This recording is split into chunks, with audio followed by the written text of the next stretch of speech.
ವಾದ ಹೌದು ವಾದ ಆಗಿದೆ. ನಿಮ್ ಪಾಯಿಂಟ್ ಏನಿತ್ತು ಸರ್? ಸರ್, ಇವತ್ತು ಮುಖ್ಯವಾಗಿ ಅಭಿಯೋಜನೆಯವರು ಅಂದ್ರೆ ಪ್ರಾಸಿಕ್ಯೂಷನ್ ಅವರು ಕೆಲವೊಂದಷ್ಟು ಗ್ರೌಂಡ್ಸ್ ಗಳನ್ನ ಉಲ್ಲೇಖಿಸಿ, ಅಂದ್ರೆ ಆರೋಪಿಗಳ ಮೊಬೈಲ್ ಫೋನ್ ಡೇಟಾವನ್ನ ರಿಕವರ್ ಮಾಡುವಂಥದ್ದು ಹಾಗೂ ಮೈಸೂರಿಗೆ ತೆರಳಿ ಮಹಜರ್ ಮಾಡುವಂಥದ್ದು, ಈ ರೀತಿಯ ಕೆಲವೊಂದಷ್ಟು ಮಹಜರ್ಗಳನ್ನು ಮಾಡುವುದು ಬಾಕಿ ಇರೋ ಕಾರಣ ಅವರು 9 ದಿನಗಳ ಕಾಲ ಆರೋಪಿಗಳ ಒಂದು ಪೊಲೀಸ್ ಅಭಿರಕ್ಷೆಗೆ ಕೇಳಿರ್ತಾರೆ. ನಾವು ಅದಕ್ಕೆ ತಕರಾರನ್ನ ಸಲ್ಲಿಸಿ, ಅಂದ್ರೆ ಕರ್ನಾಟಕ ಉಚ್ಚ ನ್ಯಾಯಾಲಯದ ಕೆಲವೊಂದಷ್ಟು ಆದೇಶಗಳನ್ನು ಉಲ್ಲೇಖಿಸಿ ಮೊಬೈಲ್ ಫೋನ್ ಡೇಟಾವನ್ನ ರಿಟ್ರೀವ್ ಮಾಡುವುದು, ಕೆಲವೊಂದು ಮಾರ್ಗದರ್ಶನಗಳೇನಿದೆ ನಮ್ಮ ಕರ್ನಾಟಕ ಹೈಕೋರ್ಟಿನ ಮಾರ್ಗದರ್ಶನಗಳನ್ನು ಉಲ್ಲೇಖಿಸಿ ನಾವು ಒಂದಷ್ಟು ತಕರಾರುಗಳನ್ನು ಸಲ್ಲಿಸಿದ್ದಕ್ಕೆ ಈಗ 5 ದಿನಗಳ ಪೊಲೀಸ್ ಅಭಿರಕ್ಷೆಗೆ ಮಾನ್ಯ ನ್ಯಾಯಾಧೀಶರು ಆರೋಪಿಗಳನ್ನು ನೀಡಿರ್ತಾರೆ. ಅಂದ್ರೆ ಎಲ್ಲರನ್ನು ಕೊಟ್ಟರು ಸರ್? ಎಲ್ಲರನ್ನು ಸಹ ಕೊಟ್ಟಿರ್ತಾರೆ. ಅದು ಸಹ ನಮ್ಮ ವಾದ ಆಗಿತ್ತು.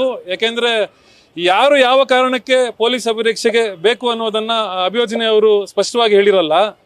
ಆದ್ರಿಂದ ನಾವು ಪ್ರತಿಯೊಬ್ಬ ಆರೋಪಿಗೂ ಯಾವ ಕಾರಣಕ್ಕೆ ಅಭಿಯೋಜನೆಯವರು ಪೊಲೀಸ್ ಅಭಿರಕ್ಷೆಗೆ ಕೇಳ್ತಿದ್ದಾರೆ, ಪೊಲೀಸ್ ಕಸ್ಟಡಿಗೆ ಕೇಳ್ತಿದ್ದಾರೆ ಅನ್ನೋದನ್ನ ನಾವು ಪ್ರಶ್ನಿಸಿದ್ವಿ.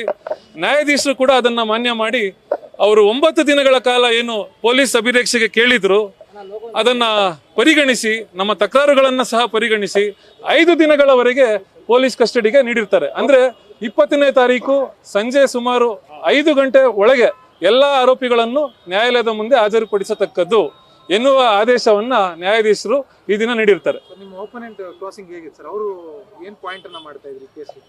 ನೋಡಿ, ಅವರ ಮುಖ್ಯ ಅವರು ಪೊಲೀಸ್ ಅಭಿರಕ್ಷೆಗೆ ಯಾಕೆ ಕೇಳ್ತಿದ್ರು ಅಂತಂದ್ರೆ, ಈ ಆರೋಪಿಗಳ ಮೊಬೈಲ್ ಫೋನ್ ಡೇಟಾ ರಿಟ್ರೀವ್ ಮಾಡಬೇಕು ಅಂತ. ಮೊಬೈಲ್ ಫೋನ್ ಅವರವರ ನಡುವೆ ಏನು ಕಮ್ಯುನಿಕೇಶನ್ ನಡೆದಿತ್ತು ಅವುಗಳನ್ನ ಕಾನ್ಫರೆಂಟ್ ಮಾಡಬೇಕು ಅನ್ನೋದು ಅವರ ಒಂದು ಮುಖ್ಯವಾದವಾಗಿತ್ತು. ಆದರೆ ಈ ಮೊಬೈಲ್ ಫೋನ್ ಡೇಟಾ ಹಾಗೂ ಪಾಸ್ವರ್ಡ್ಗಳನ್ನ ಆರೋಪಿಗಳು ನೀಡಬೇಕು ಅಂತ ಅವರಿಗೆ ಫೋರ್ಸ್ ಮಾಡೋದಾಗ್ಲಿ, ಅವರಿಗೆ ಬಲವಂತ ಪಡಿಸೋದಾಗ್ಲಿ ಅದು ಮಾನ್ಯ ಕರ್ನಾಟಕ ಉಚ್ಚ ನ್ಯಾಯಾಲಯದ ಆದೇಶಕ್ಕೆ ವಿರುದ್ಧವಾಗಿದ್ದು, ಆದ್ರಿಂದ ಪಾಸ್ವರ್ಡ್ಗಳನ್ನು ನೀಡಬೇಕು ಅನ್ನೋದು, ಅವರ ಫೋನ್ಗಳನ್ನ ತಪಾಸಣೆಗೆ ಒಳಪಡಿಸಲಿಕ್ಕೆ ಆರೋಪಿಗಳೇ ಅವರ ಫೋನ್ಗಳ ಪಾಸ್ವರ್ಡ್ಗಳನ್ನು ನೀಡಬೇಕು ಅನ್ನೋದು ಅದು ಕಾನೂನಿಗೆ ವಿರುದ್ಧವಾಗಿರ್ತದೆ. ಈ ನಿಟ್ಟಿನಲ್ಲಿ ಮಾನ್ಯ ಕರ್ನಾಟಕ ಉಚ್ಚ ನ್ಯಾಯಾಲಯದ ಆದೇಶಗಳು ಬಹಳಷ್ಟಿವೆ. ಹಾಗೂ ಇತ್ತೀಚೆಗೆ ಈ ಮೊಬೈಲ್ ಫೋನ್ಗಳ ವಿಚಾರದಲ್ಲಿ ಆದಂಥ ಆದೇಶವನ್ನ ನಾವು ಮಾನ್ಯ ಮ್ಯಾಜಿಸ್ಟ್ರೇಟ್ ನ್ಯಾಯಾಲಯದ ಗಮನಕ್ಕೆ ತಂದು ಅವರು ಸಹ ಅವರ ಆದೇಶದಲ್ಲಿ ಆ ಒಂದು ಉಲ್ಲೇಖವನ್ನ ಮಾಡಿದ್ದಾರೆ. ಆ ಕರ್ನಾಟಕ ಉಚ್ಚ ನ್ಯಾಯಾಲಯದ ಆದೇಶ ಅನುಸಾರ ಅವರು ಮುಂದಿನ ತನಿಖೆಯನ್ನ ಪೊಲೀಸ್ನವರು ನಡೆಸಬೇಕು ಅಂತ ಆದೇಶ ಮಾಡಿದ್ದಾರೆ. ಹೌದು. ಯಾಕೆಂದ್ರೆ ಈಗ ಅವರು ಅಭಿಯೋಜನೆಯ ಮುಖ್ಯವಾದ ಏನಂದ್ರೆ ಸುಮಾರು 30 ಲಕ್ಷ ರೂಪಾಯಿ ದುಡ್ಡನ್ನ ಅವರು ರಿಕವರ್ ಮಾಡಬೇಕು.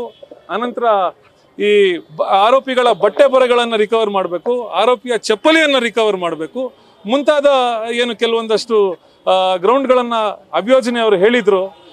ಇವು ಯಾವುದೂ ಸಹ 2ನೇ ಆರೋಪಿಗೆ ಸಂಬಂಧಪಟ್ಟದಲ್ಲ.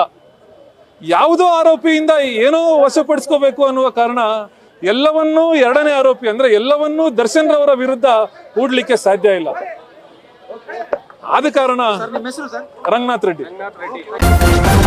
ನ್ಯೂಸ್ ಫಸ್ಟ್ ನಿರ್ಭೀತಿಯಿಂದ ನಿಮ್ಮ ಪರವಾಗಿ.